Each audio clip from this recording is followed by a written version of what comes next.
लेकिन अब फटाफट से जिक्र करते हैं जम्मू कश्मीर का और बड़ी खबर आपको बताते हैं क्योंकि बयानबाजी तेज हो गई है। राजनीतिक माहौल गर्म है। कहा जा रहा है कि जम्मू कश्मीर में इस साल के अंत तक चुनाव हो सकते हैं। फिलहाल परिसीमन आयोग ने रिपोर्ट सदस्यों को सौंप दी है। खबर बड़ी आपको बता रहे हैं क्योंकि 6 मार्च 2020 को परिसीमन आयोग का गठन किया गया था और जम्मू संभाग में 6 और कश्मीर संभाग में 1 सीटें बढ़ेंगी, ये कहा गया था। फिलहाल जानकारी आपको पूरी दे रहे हैं। फिलहाल खबर बड़ी है और आपको बताने की कोशिश कर रहे हैं क्योंकि जम्मू कश्मीर पुनर्गठन अधिनियम 2019 के तहत केंद्र सरकार ने सुप्रीम कोर्ट से सेवानिवृत्त जज जस्टिस संजना देसाई के नेतृत्व में 6 मार्च 2020 को परिसीमन आयोग का गठन किया। आयोग को राज्य की नए स्वरूप के मुताबिक विधानसभा क्षेत्र पुनर्गठित करने और युक्ति संगत बनाने, अनुसूचित जनजातियों और जातियों के लिए आरक्षित सीटें तय करने का जिम्मा भी सौंपा गया था। जम्मू कश्मीर पुनर्गठन अधिनियम लागू होने से पूर्व एकीकृत जम्मू कश्मीर विधानसभा में 111 सीटें थी। इसमें से 24 पाक अधिकृत कश्मीर के लिए आरक्षित थी, जिन पर चुनाव नहीं हो पाता था। शेष 87 सीटों में से 4 लद्दाख, 37 जम्मू, 46 सीटें कश्मीर संभाग में थी। अब केंद्र शासित जम्मू कश्मीर में 107 सीटें हैं। इनमें प्रस्तावित नए परिसीमन के तहत 7 सीटों का इजाफा कर 114 किया गया। इनमें 90 सीटों पर चुनाव होगा और 24 सीटें पहले की तरह ही पाक अधिकृत इलाकों के लिए होंगी, जिन पर चुनाव नहीं हो सकेगा। फिलहाल आपको जानकारी दे रहे हैं क्योंकि परिसीमन आयोग ने रिपोर्ट सदस्यों को सौंप दी है क्योंकि परिसीमन आयोग ने अपने सहयोगी सदस्यों यानी जिसमें 5 सांसद हैं, नेशनल कॉन्फ्रेंस के डॉक्टर फारूक अब्दुल्ला हैं, जस्टिस हसनैन मसूदी हैं, मोहम्मद अकबर लोन हैं और बीजेपी के जुगल किशोर शर्मा हैं, पीएमओ में राज्य मंत्री डॉक्टर जितेंद्र सिंह को अपनी रिपोर्ट सौंप दी है। आयोग में जम्मू कश्मीर के मुख्य निर्वाचन अधिकारी यानी सीईओ के शर्मा और देश के मुख्य चुनाव आयुक्त सुनील चंद्रा भी शामिल हैं। फिलहाल जानकारी आपको दे रहे हैं क्योंकि आयोग ने अपनी अंतरिम रिपोर्ट में परिसीमन के प्रथम प्रारूप के मुताबिक जम्मू संभाग में 6 और कश्मीर संभाग में 1 नए विधानसभा क्षेत्र को गठित करने की सिफारिश की है। फिलहाल खबर बड़ी है और आपको जानकारी देने की कोशिश कर रहे हैं क्योंकि अब परिसीमन आयोग ने रिपोर्ट सदस्यों को सौंप दी है और ये रिपोर्ट सदस्यों को मिल भी चुकी है। फिलहाल जानकारी आपको दे रहे हैं लेकिन प्रतिक्रिया भी सामने आ गई है नेशनल कॉन्फ्रेंस और बीजेपी की। आपको बाइट फटाफट से सुनवा देते हैं, फिर एग्जीक्यूटिव एडिटर अपने सीनियर साथी इशफाक गौहर का रुख करेंगे। सुनिए जरा क्या प्रतिक्रिया सामने आई है। जो कल working paper, draft working paper हमारे एमपीज को सबमिट किया गया, जिसमें हमारे 3 एमपीज हैं, कल 7 बजे शाम को उनको दिया गया और प्रिलिमिनरी तरीके में जो उस पे असेसमेंट हुई और उसके तहत आज नेशनल कॉन्फ्रेंस उस प्रपोजल को समरली कंप्लीटली रिजेक्ट करती है, बिकॉज वो प्रपोजल इस तरीके से बनाया गया है कि जो हमारा प्रायर जो हमने फर्स्ट वर्किंग पेपर पे हमारे रिकमेंडेशंस थे वो एक्सेप्ट नहीं हुए हैं, वो एक्नॉलेज भी नहीं हुए हैं। सो जिस तरीके से अभी ये प्रपोजल सामने आया है, तो मैं आपके सामने नेशनल कॉन्फ्रेंस का स्टैंड रखना चाहता हूं, जो ये है कि हम इस प्रपोजल को पूरी तरह से खारिज करते हैं। सेकंड प्रपोजल को जो कल आया है, 4 फरवरी को जो प्रपोजल आया है कल, नेशनल कॉन्फ्रेंस एक तंजीम तहरीक है। बट लग नहीं रहा है, जो इनके मंशा दिख रहे हैं सामने, लग नहीं रहा है कि ये इंटरेस्ट है जमहूरियत को बहाल करने में। जो वादे किए गए थे वो वादे सामने पूरी तरह से नजरअंदाज कर रहे हैं जेएंडके को हर किसी लिहाज से। तो देखते हैं अब क्या होता है। जिस तरह से रिपोर्ट सामने आई, सर आपको नहीं लगता कि फील्डिंग सेट की गई है कि ताकि यहाँ पे इलेक्शन जीत सके?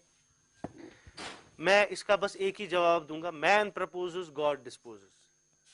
तो आप अक्लमंद है, चाहे कोई भी कुछ करे, बट जो अल्लाह ताला को करना होता है उसको कोई रिजेक्ट नहीं कर सकता। उन्होंने यहाँ कॉन्स्टिट्यूंसी बनाई थी, उन्होंने अपने लिए बनाई थी वो कॉन्स्टिट्यूंसी, लेकिन आज जो डिलिमिटेशन रिपोर्ट आई है उसमें एज पटवारी हल्का उसको बेस बनाया गया है और उस हिसाब से आज जो नई हदबंदी है उसको की गई है।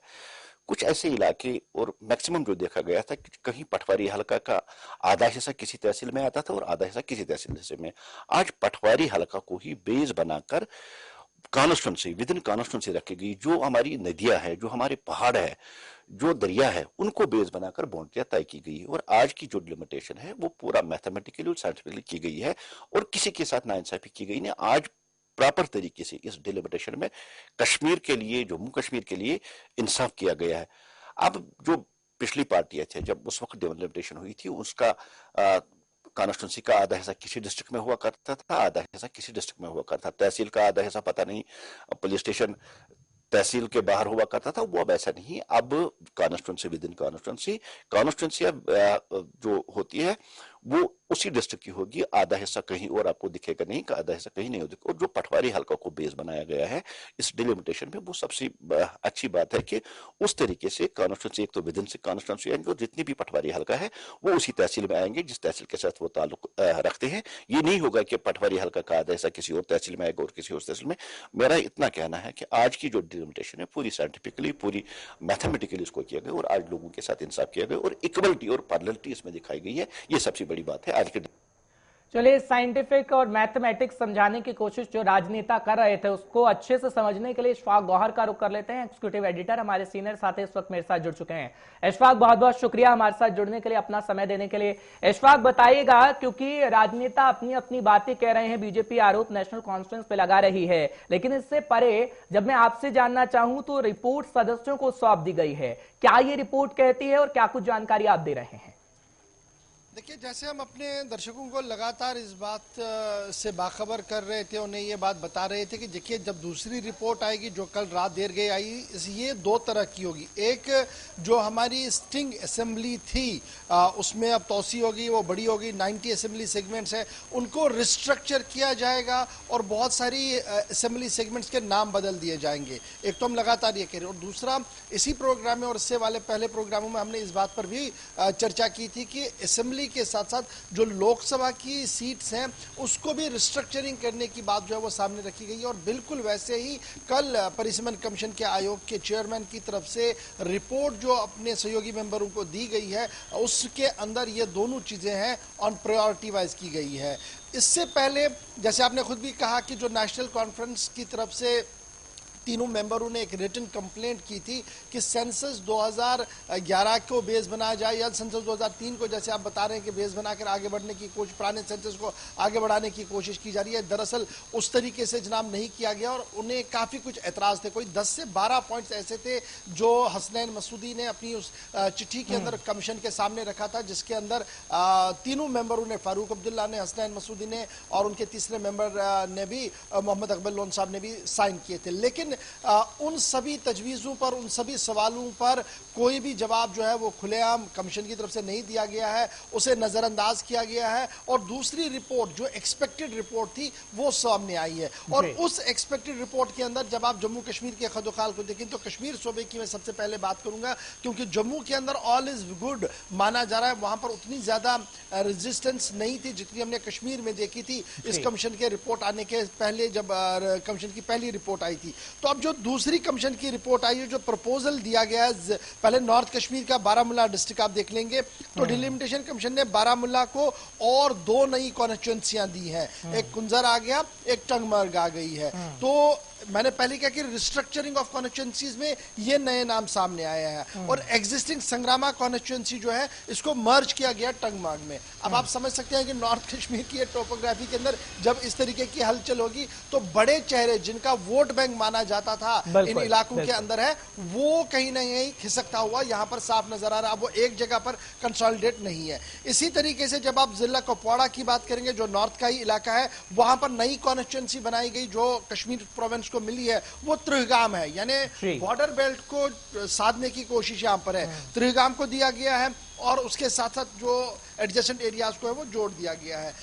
अब आप श्रीनगर की जब आप बात करेंगे तो श्रीनगर के अंदर भी रिस्ट्रक्चरिंग ऑफ कॉन्स्टिट्यूंसी जो वो हुई है। और सबसे बड़ी बात है जहां से सईद अल्ताफ बुखारी जो अपनी पार्टी के चीफ भी है और एमएलए भी रह चुके हैं, मिनिस्टर रह चुके हैं, लालचौक कॉन्स्टिट्यूंसी से, अमीरा कदल कॉन्स्टिट्यूंसी जिसे कहा जाता है, वो अब नहीं रही है। रिस्ट्रक्चरिंग के अंदर वो कॉन्स्टिट्यूंसी बिल्कुल बढ़ चुकी है और उसका नया नाम जो है वो छानापोरा कॉन्स्टिट्यूंसी जो है वो रख दिया गया है। और इस तरीके से जो वोट बैंक अलाइंसमेंट वहां पर था वो नुकसान होता हुआ सबको दिख रहा है। जहां नेशनल कॉन्फ्रेंस को नुकसान होगा वहीं पर बड़े नेताओं के जहां जहां पर ये कैंचियां चली है वहां पर भी दिखेगा। इसी तरीके से गुलाम हसन मीर एक टॉप प्लेयर है, जब आप उनके बेल्ट को देखेंगे तो वहां पर भी वो चीज आज नजर नहीं आ रही है, इसलिए कहीं ना कहीं नाराजगियां जो है वो देखने को मिल रही है। साउथ की जब आप बात करेंगे तो साउथ के अंदर आपकी पुरानी कॉन्स्टिट्यूंसी होम शालीबुक जो है वो अब नजर नहीं आएगी। आपको जो शांगस कॉन्स्टिट्यूंसी है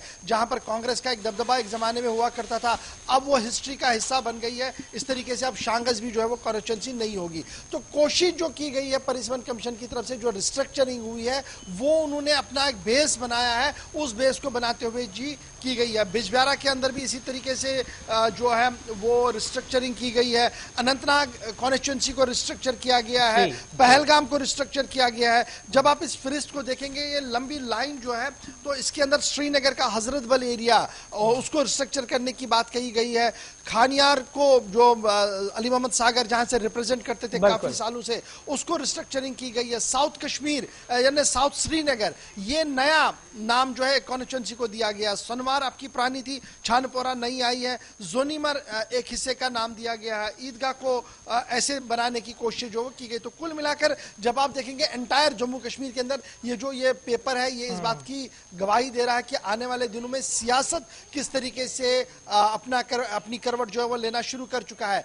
अब ये सिर्फ असेंबली तक ही नहीं है, मैंने पहले ही कहा लोकसभा के अंदर भी जब आप देखेंगे तो पुंछ राजौरी को साउथ कश्मीर के साथ जोड़ना भी एक बड़ा डिसीजन है। उनको साउथ कश्मीर यानी जहां से हसनैन मसूदी आज रिप्रेजेंट करते हैं, उस कॉन्स्टिट्यूंसी के साथ जोड़ा गया है और वहां पर मिला जुला रद्द-ए-अमल भी आपको देखने को मिलेगा। तो कुल मिलाकर जब ग्राउंड जीरो की हम बात करते तो डिलिमिटेशन कमीशन जो परिसीमन कमीशन है, उन्होंने लगभग आप मान लीजिए अपना 60 to 70% इस रिपोर्ट के आने के बाद काम मुकम्मल किया है। 14 तारीख तक का इंतजार वो करेंगे कि मेंबर्स अपनी ऑब्जेक्शन देंगे। नेशनल कॉन्फ्रेंस ने पहले कहा कि अब उन्हें कोई उम्मीद इससे नहीं है, क्योंकि उन्हें पता है कि इसके बाद अगर कोई और भी ऑब्जेक्शन होगी शायद ही वो मंजूर होगी। लेकिन इसके बाद एक बहुत बड़ा इसका इम्तिहान होगा जब ये पब्लिक डोमेन में जाएगा, जब ये पूरा पेपर पब्लिक डोमेन में जाएगा और इलेक्शन कमीशन नोटिफिकेशन जारी करते हुए इसे लोकल पब्लिक डेलीज में छापेंगे और उसके बाद 5 से 8 दिन का वक्त दिया जाएगा लोगों को कि वो अपनी कॉन्स्टिट्यूंसीज को लेकर, अपने एरियाज को लेकर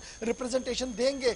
अगर उस वक्त कुछ ऊपर नीचे हुआ तो वो हो सकता है, अदरवाइज जो अभी हमें लग रहा है और जो दिल्ली के गलियारों से और आसपास के सियासी माहौल से भी हमें खबर लग रही है वो यही है कि ऑलमोस्ट ये समझ लीजिएगा कि ये सेट हो गया और ये सेट होने के साथ ही अब चिमेगोइयां चुनाव की भी जम्मू कश्मीर के अंदर शुरू हो रही है। ठीक है इशफाक, लेकिन जब राजनेताओं को हम सुन रहे हैं तो राजनेताओं को अपने वोट बैंक की फिक्र है, और जब नेशनल कॉन्फ्रेंस को सुन रहे हैं तो वो एक एग्जांपल भी दे रहे हैं, क्योंकि खबर ये आ रही है कि जम्मू संभाग के जिले सांबा में बड़ी ब्राह्मणा और रामगढ़ के कुछ हिस्सों को, रामगढ़ के माफ करिएगा, कुछ हिस्सों को मिलाकर एक नया विधानसभा क्षेत्र बनाने की तैयारी है।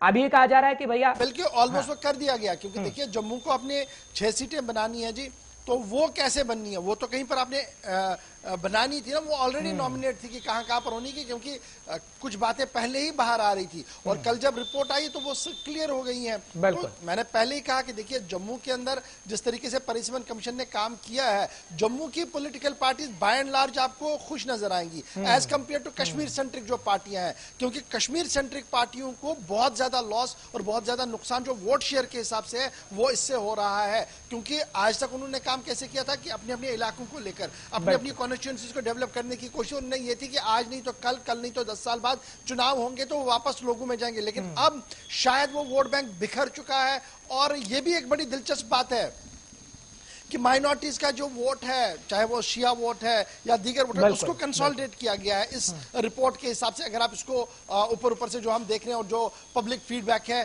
तो उनकी रिप्रेजेंटेशन को यकीनी बनाने के लिए बड़ी चीजें जो है वो इस डिलिमिटेशन कमीशन के अंदर जो है वो सामने आ रही है। ठीक है इशफाक, बहुत बहुत शुक्रिया इन चीजों को समझाने के लिए। उम्मीद है कि दर्शकों ने इन चीजों को समझा होगा और हमारे सीनियर साथी एग्जीक्यूटिव एडिटर आपको बताने की कोशिश कर रहे थे, लेकिन हलचल काफी तेज है। हर एक जानकारी